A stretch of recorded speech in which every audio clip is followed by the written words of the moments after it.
Yeah. Hello, everybody. It's a rainy Tuesday here in Greenwich, Connecticut. A little gray out there. Welcome, welcome. Sitting next to me, I am delighted to have CT rep from 142, Lucy Dathan. Hey, Lucy. Good afternoon, Trevor. Thank you so much for hosting me today. This is great. Okay, I don't know if everybody's been aware of this, but just yesterday we passed the bill for 2 years now, coming up 55 billion. Is that correct? Yeah, actually, it was about a week ago. A week ago. Pardon me. It seems like a year ago, if you want to ask in legislative terms. But yeah, last Monday it passed the House, and on Tuesday or Wednesday it passed the Senate. Got it. 55 billion 2-year biennium budget, which is balanced, which is according to how we like to do things here in Connecticut. We're also paying down our pension liabilities and really addressing some of the needs that we have in our state with our safety net. Yeah, really important. So about 220 bills passed, if I'm correct. That sounds about right. About 10% of the 3,500 that were proposed. So you guys have been working extremely hard to get through all of this stuff. So, okay, Lucy, just as we were sitting down, we started kind of talking about what impact the federal government and the cuts to the budget are, and how they're going to really directly impact us in Connecticut, and what we are doing, especially Democrats, to ameliorate some of that impact and the pain that's going to be felt here. That's such a great question. It's on the minds of so many folks here in our area, especially in Norwalk and New Canaan, where I represent. The big beautiful bill that passed Congress last week, very much on party lines, really could have severe impacts on our state. You know, one of the things that I talk about a lot, because I sit in human services and I've been the vice chair in the past, but really, you know, in my district, in Norwalk and New Canaan, we have 37,000 people that are at risk of losing their health care coverage through the Husky program. And this could be really hard on so many families, elderly people who are in our long-term care facilities, who've spent down their hard-earned assets and are trying to, get by in these facilities. That's catastrophic. You're talking about somebody who would need to be taken out of long-term care because there are no funds for this individual, this elderly person, and where they're supposed to go. Yeah, I mean, there's a lot of discussion on how this would work. We don't know exactly, and that's really the end result, is we just don't know. We know there's going to be cuts. It could be coming through work requirements. It could be talking about who is able to qualify. It could also come down what our federal reimbursement rates are for each of these people. So we're talking 37,000 people are going to be losing their health care in Lucy's district, which is Norwalk, New Canaan, and apparently 6 homes in Wilton. But this really matters, everybody. And so when we're talking about Medicaid, which already is too low, and I know I've heard our doctors talk about not being reimbursed. We are not keeping young doctors in our state. I think the average age for a doctor here in Connecticut is like 57 years old because we're not reimbursing. So how does this bill right now address that need? Well, that was actually something that we've been focused on in human services for the last few years. We did a rate study, which was due to the General Assembly beginning of this year of our session. And, we went through it. Actually, it was a 2-year study, and it broke out different sort of services. One of the key areas where we see short paying of doctors and other medical expenses were around mental health services. Of course. Which, during I know this during COVID and the stress of lives these days, it is really hard. And so there's so many people in our state, especially our young people, our children, our teenagers who are waiting to get services. They've been really struggling, and we know this anxiety is at an all-time high. Just if anybody's tuning in right now, Lucy Dathan is on the show with me. I am Trevor Crow. This is Trevor and Friends.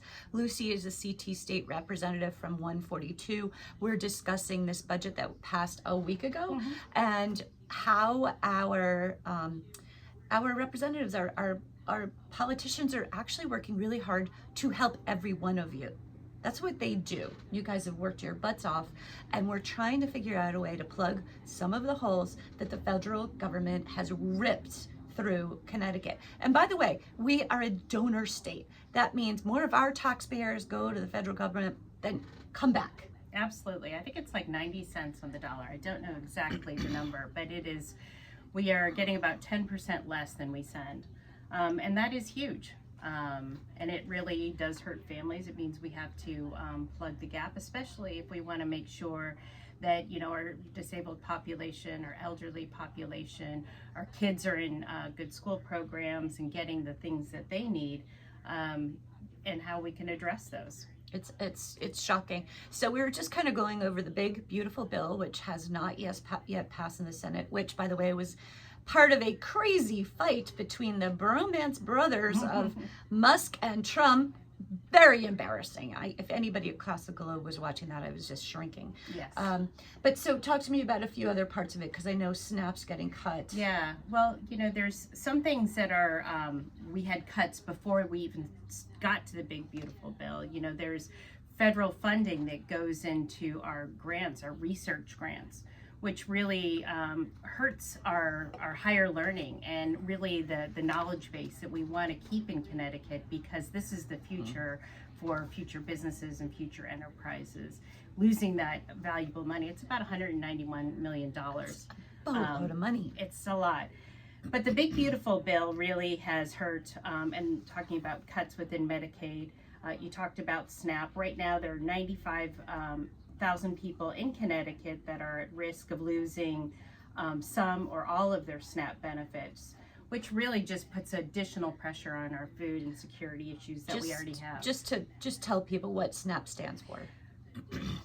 Supplement. It's Supplemental Nutrition Assistance. Assistance Program. I believe. Thank you. Yeah, that's exactly Just it. to make sure everybody knows what we're talking about. I joke we have alphabet soup up in Hartford, and if you're not in it every single day, it can be a challenge to keep up with it all. Well, every once in a while I get a little feedback from our listeners, and they're like, by the way, you have to be very clear about what you're talking about. So I'm just trying to I appreciate follow up with that.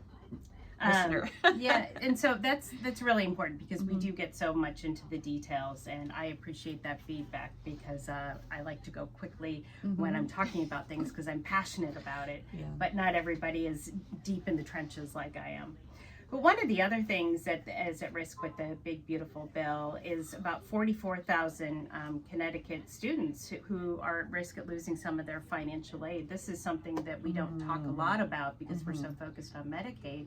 But this really could hurt some of our young listeners, our young listeners as well as learners who are receiving Pell Grants, which are all hurting, getting addressed in this bill as well. And it could really... That's a big impact, especially for us, because we are a state known for the quality of our schools at every level, all the way up through our universities. Of course, we've got Yale and Wesleyan, the UConn system. So Pell Grants are getting cut as well. Is there anything in our budget that's helping young people with their financial aid? Or Well, that's a really good thing to bring up. We have been very committed. I sit actually on the Higher Ed Sustainability Task Force, and one of the things that we talk about is accountability for our higher learning institutions, but also affordability. So we really want to make sure that our young people are able to go to college and do it on a debt-free. So all of our community colleges, now called the CT state system, are debt-free. And it's great. You do qualify, and it gives an opportunity for young people who maybe are not sure what they want to do, but have an opportunity to get that sort of maybe associate's degree and figure it out before investing in higher education. Yeah, a 4-year program. Exactly. I think that's such a huge part of why we're such an attractive state. We can talk about a little bit about affordability, and in this bill, we have housing that's being addressed that directly impacts many of us in Fairfield County. Yes. Do you have a minute to talk about that? I would love to talk about that. That's something that has been very controversial. And of course, sadly, there is a lot of misinformation flying around.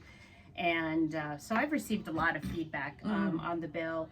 In the past, I will say I have not voted for some of these housing bills, some of these housing measures, because I've had concern that it was a lot of overreach.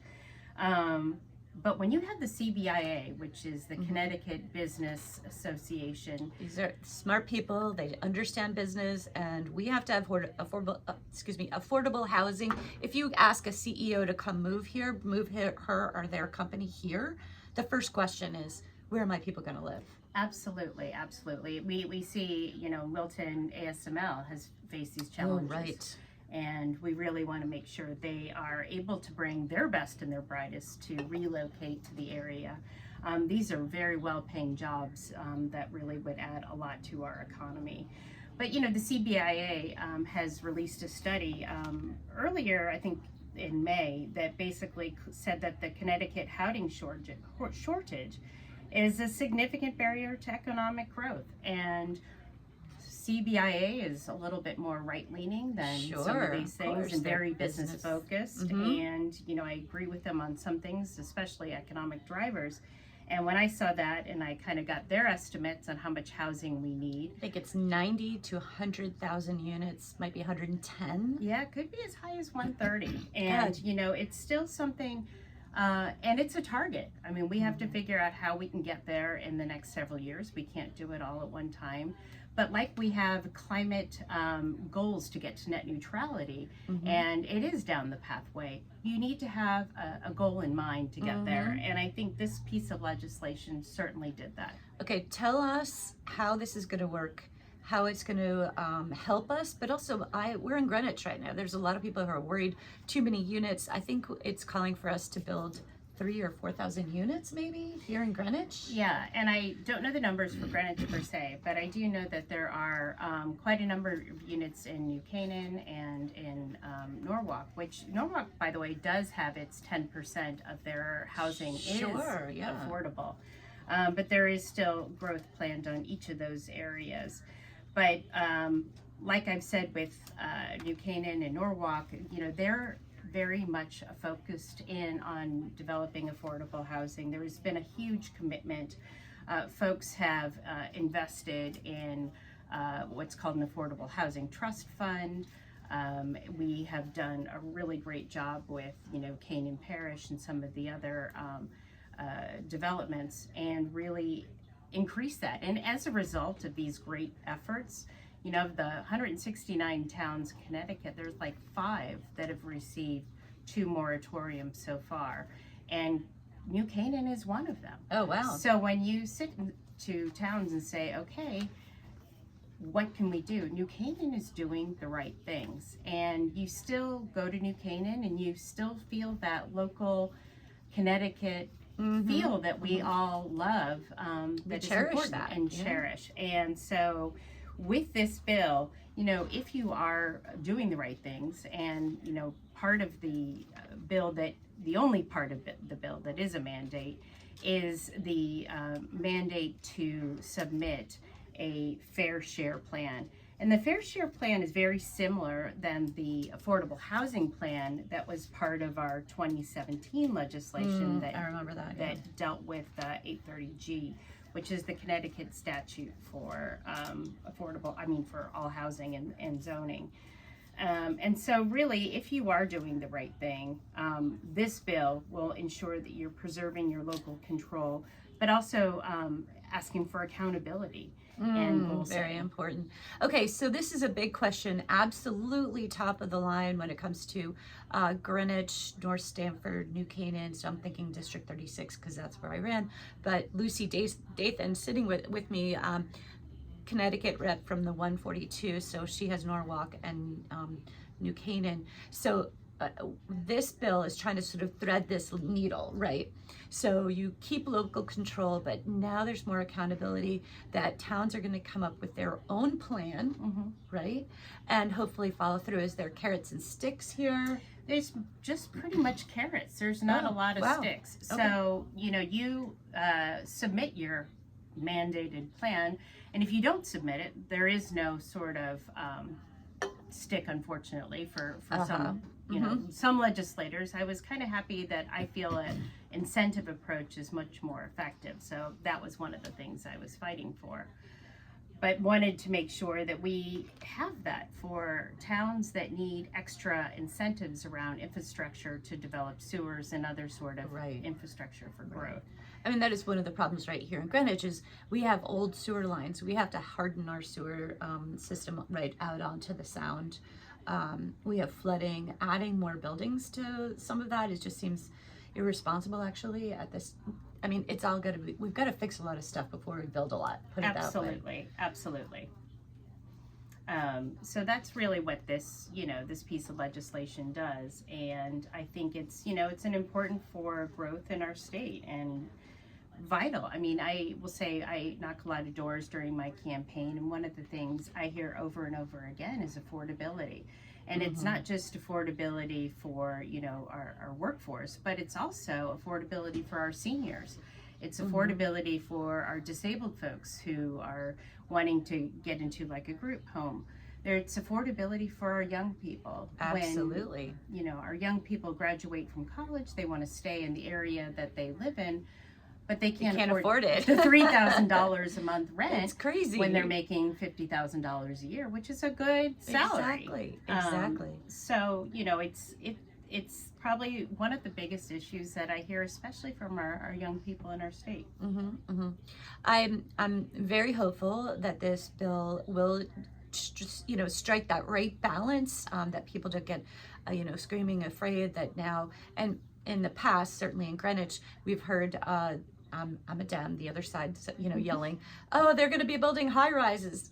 I don't think that's anybody's desire whatsoever. Yeah. But there is a way to do this in a responsible way that brings young people, gives everybody an opportunity to live near. I mean, I want my kids to come back here. They can't afford it. Yeah. And right, and again, we can't build business. We can't attract any businesses here unless we build housing. So the affordabilities on housing is one piece of it, but it's also in our electric power costs. And I know there's been a lot of work on that. So tell us what you guys have done to help families with these ridiculous expenses. Well, I would say affordability when it comes for electric rate relief. We actually did a bipartisan bill that is $780 million in projected savings for consumers over the next 2 years, lowering bills, addressing the grid, and investing in a smarter grid, which is really going to help families and working families to help ensure that we can afford to live here. So one of the things that people got very upset about, it was this public benefits. It was a huge line in the bill, and I hear now through this bill that you guys have introduced and passed, there's a way to bond some of that in a different way rather than dumping it on consumers. Some of these programs are power purchase agreements and amortizing those. But really looking at investing in our grid, and a lot of that was being passed on to the consumers. And so part of the initiative here is to take that out and bond for it. And this is really useful because the smarter grid is going to make everything. Absolutely. Again, we can't get new businesses here without having the proper resilience and robustness in our grid. So that's a big deal.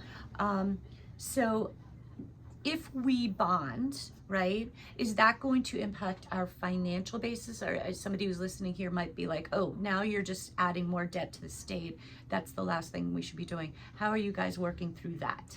Well, that's actually a really good point. And one of the things that I commend the governor on, he has really been focused in ensuring that we are, paying down our long-term liabilities. We've paid about $9 billion off in the last sort of 7 years. Very impressive. Very important. And basically, it's freeing up about $500+ million every year in our state budget so that we can address some of the increased cost.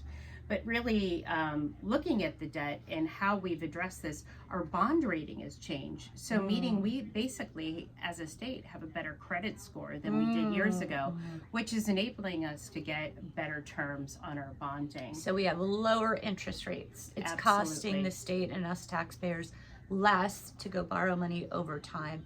And that's really what we need to be doing.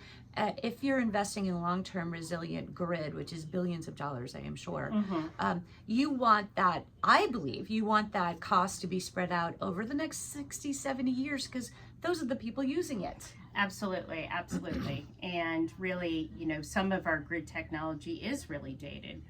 I kind of laugh at, smart metering hasn't happened and hasn't come to our state. And that's really ensuring that consumers know when it's more expensive to actually run their washer, dryer, or whatever, so they can actually think and plan better. Yeah, there's so many levels of how we can do better around our grid, and so part of this too is you're saying net neutrality, or trying to get us to a place where we have more green energy. Yeah. Now, are we subsidizing? Are we doing tax breaks for solar panels? How do we do? I know Connecticut is very far behind other states like Massachusetts in proliferation of solar panels. What are we doing? Well, I am so glad you brought that up, Trevor, because that's something that's really I'm really passionate about, is ensuring that we have investment in green areas and looking at solar. The reason New York and other states around us are ahead is something that's called community solar projects. So let's say you live in a condo and your condo association doesn't let you put solar panels on. This is a system that basically people can invest in and get the benefit of having the solar without necessarily having it. We passed an important bill this year that's going to start that. So that's really going to help the solar. But there are tax incentives around solar, heat pumps, and other sort of energy efficiency things. Yeah. And you can always look on the Energize CT. It's a fabulous, fabulous resource for anybody that wants to have a home energy audit to determine how they can lower their costs, but also address some of these areas where they can get tax breaks. Yeah, I mean, that's something that everybody can do out there listening in. This is Trevor Crow. I'm here with Lucy Dathan.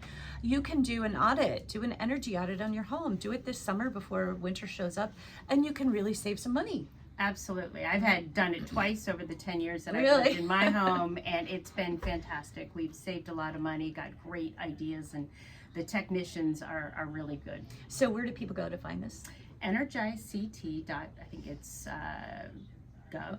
And EnergizeCT.gov. Yeah. Yeah. It's definitely EnergizeCT. I think if you just Google that, you'll be able to find exactly. So great. Okay, I'm saying thank you to Lucy Dathan, CT State Rep from 142. We've had a very good conversation. We have more to go later on today. We have CC Mark coming in, or actually she's going to be on the phone. But I just want to remind everybody, Lucy Dathan has worked so hard to get this bill through. She cares so much about human services.